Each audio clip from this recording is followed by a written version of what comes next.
trois pays de l'AES, à savoir le Niger, le Burkina et le Mali, ne feront plus partie de la CEDEAO.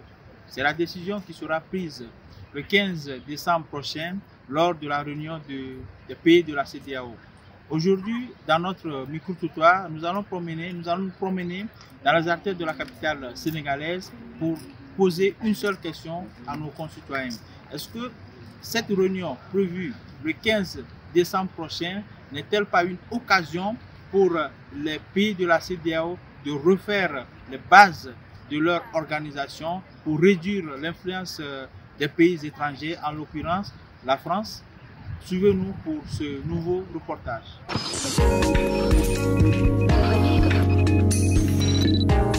Pour moi, c'est une opportunité, une grande même opportunité, parce que la CEDEAO, nous avons des représentants là-bas, on dit c'est eux qui dirigent, alors que ce n'est pas le cas. C'est la France, ils obéissent à la France. Tout ce que la France dit, c'est ça qu'ils sont en train de faire ça. C'est une bonne idée. Je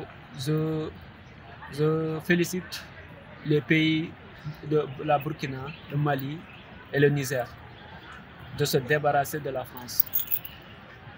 C'est une bonne idée pour moi, c'est une opportunité de se débarrasser. Pour moi, nous allons nous développer nous-mêmes. Parce qu'ils sont là, ils sont chez nous, nous ne sommes pas développés. Il n'a qu'à nous laisser essayer pour nous-mêmes de se développer nous-mêmes. Nous n'avons pas besoin d'autres aides, voilà. Ils sont là, ils nous accompagnent, mais au fur des cas, voilà, ce n'est pas égal. Ils prennent nos matières premières, ils les apportent chez eux, et nous sommes les perdants. Il n'a qu'à nous laisser, nous aussi, nous se débrouiller. Mais on les dit d'aller, et ils refusent.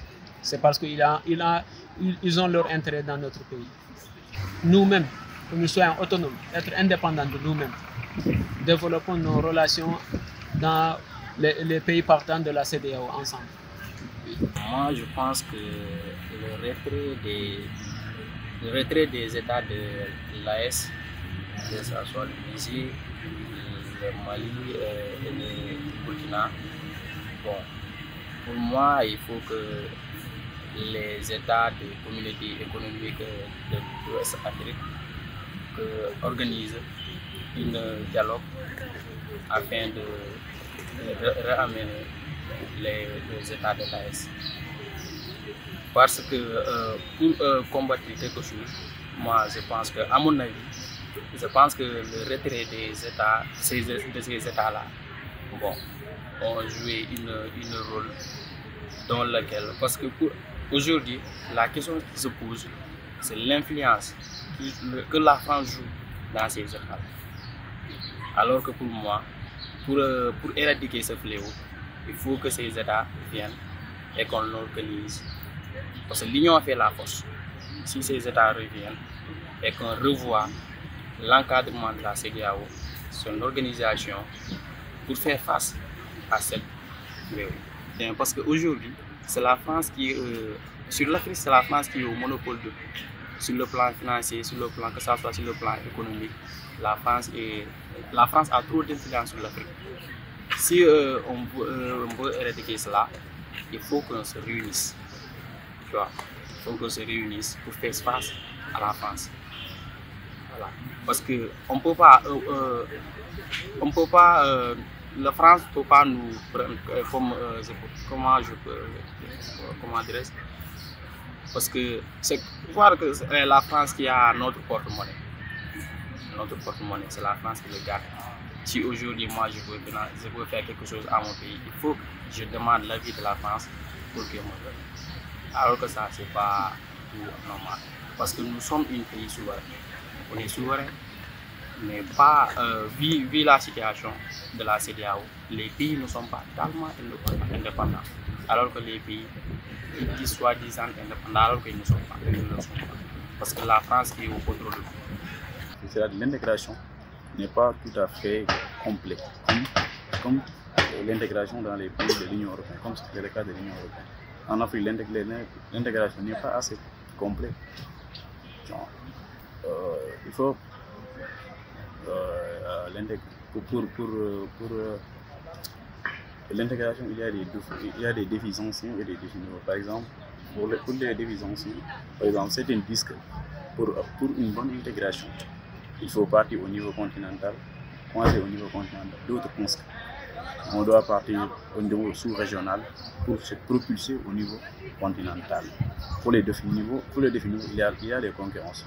La concurrence entre les organisations internationales, c'est-à-dire les concurrences entre les organisations régionales, c'est-à-dire l'IOMOA et la CEDEAO. Les organisations internationales, c'est-à-dire l'IOMOA, que ce soit l'IOMOA comme la CEDEAO, ils ont à peu près les mêmes objectifs. C'est-à-dire l'Union économique et monétaire, par exemple.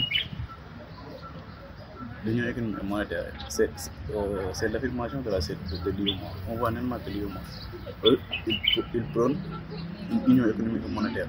Pour la CEDEAO, on voit de plus en plus. Ils prônent aussi. Dans la Constitution, ils ont même affirmé une union économique et monétaire. Par exemple, on voit la concurrence entre les organisations internationales.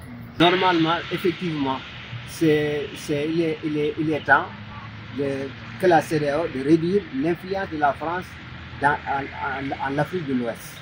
Ce n'est pas pour chasser la France, parce que nous avons vécu avec les Français, nous avons des bons voisinages avec les Français. C'est pas parce que en ce moment-là nous allons se lever, contester pour une revendication, ça c'est les Français, pour que les Français aient en France. C'est pas comme ça.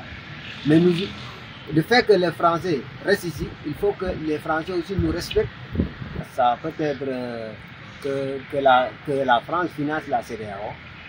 Parce que quand on voit bien, quand on entend la CEDEAO, c'était un organisme qui appartient normalement aux Africains, mais plutôt c'est les Occidentaux qui jouent leur rôle là-bas.